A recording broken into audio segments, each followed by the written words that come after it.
ဒီနေ့မှာ F5 Amixa speaker တွေကတလုံးဖြစ်တဲ့ ALS50TW ဆိုတဲ့ဒီ speaker လေးနဲ့မိတ်ဆက်ပေးသွားမှာပါသူ့မှာတင်သက်ချစ်လက်တဲ့ design နဲ့ LED မီးအောင်စုံလေးတွေကအထာကျပြီးတော့လှပနေမှာပါမုခလုတ်လေးကနေ FM AUX Bluetooth ဆိုပြီးတော့အသုံးပြုလို့ရပါတယ်သူ့ဘေးက record ခလုတ်လေးကကိုယ်သချင်းတွေပါတယ်ဆိုရင်အနောက်မှာ stick လေးထိုးပြီးတော့ record ယူလို့ရပါတယ် mic priority လေးကို on ထားမယ်ဆိုလို့ရှိရင် background သချင်းတွေဖွင့်ထားရင်တော့ mic နဲ့စကားပြောတာနဲ့ mic တန်ပို့ထွက်ပြီးသချင်းတန်ဟာ auto တိုးပေးသွားမှာပါ TWS function လေးကတော့မျိုးတူ TWS ပါတဲ့ speaker နှလုံးချိတ်ဆက်ပြီးတော့အသုံးပြုနိုင်တဲ့ function လေးပါဒီများပုံလေးတွေက repeat ခလုတ်ဒါလေးတွေကသချင်းကြော်တာ play pause လုပ်တာဒီဘက်က wine လေးက mic volume control ဒီဘက်က speaker volume control mic တာတစ်ခုက equalizer ချိန်လို့ရတာမို့တချင်းဆိုတဲ့နေရာမှာကိုယ့်အတန်ကို detail ချိန်လို့ရနိုင်မယ်အစိုးအတွက်ပဲမဟုတ်ဘူးနော်အတီးသမားတွေအတွက်လည်း guitar input ပါလို့အဲ့အနေနဲ့တီးခတ်ဖြော်ပြလို့ရမယ်ဒီတစ်လုံးနဲ့အစိုးအတီး very good ပါဗျာအနောက်မှာလည်း mic bass control triple control echo ဒီလေးတွေကိုစိတ်ကြိုက်ချိန်ကြီးလို့ရနိုင်မယ် guitar volume ကလည်း guitar အတန်အတိုးကျယ်ကိုစိတ်ကြိုက်ချိန်ကြီးနိုင်မယ် USB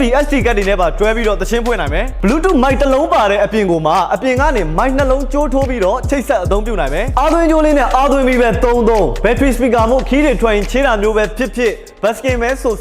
တငယ်ချင်းတွေမိသားစုတွေနဲ့ပျော်စရာအမှတ်တရတွေကိုဖန်တီးလို့ရနိုင်မယ် speaker လေးပါ speaker လေးရဲ့ model လေးက Alpha Bluetooth speaker ALS50TW ပဲဖြစ်ပါတယ်စိတ်ဝင်စားလို့ဝယ်ယူချင်တယ်ဆိုရင်တော့ကျွန်တော်တို့နီးစပ်ရာ Alpha Electronic အရောင်းကိုယ်စားလှယ်ဆိုင်ကြီးတွေနဲ့စိုင်းငိန်ကမုံဝင်တတိယထက်က Alpha Storeကန်တော်လေးကမုံဝင်ဒုတိယထက်က Alpha Store မြောက်ကလာ6ဝက်မှတ်တိုင်ကြီးက Alpha Store တာကေတဒေါပုံမျိုးနယ်က Alpha Store ကဘာကြီးဖျားလမ်းမပေါ် The Central Volley ဘက်မှာအသစ်ဖွင့်လှစ်ထားတဲ့ Alpha Electronic Showroom ကြီးနဲ့ Alpha Electronic Facebook page တို့မှာဆက်သွယ်စုံစမ်းဝယ်ယူနိုင်ပါတယ်စုံလင်ကြည့်ရှုပေးကြတဲ့လူချင်းမင်းတွေအားလုံးကိုကျေးဇူးများကြီးတင်ရှိပါတယ်ကျွန်တော်ကိုဖုံးမှာနောက်ဗီဒီယိုမှာပြန်ဆုံပါမယ်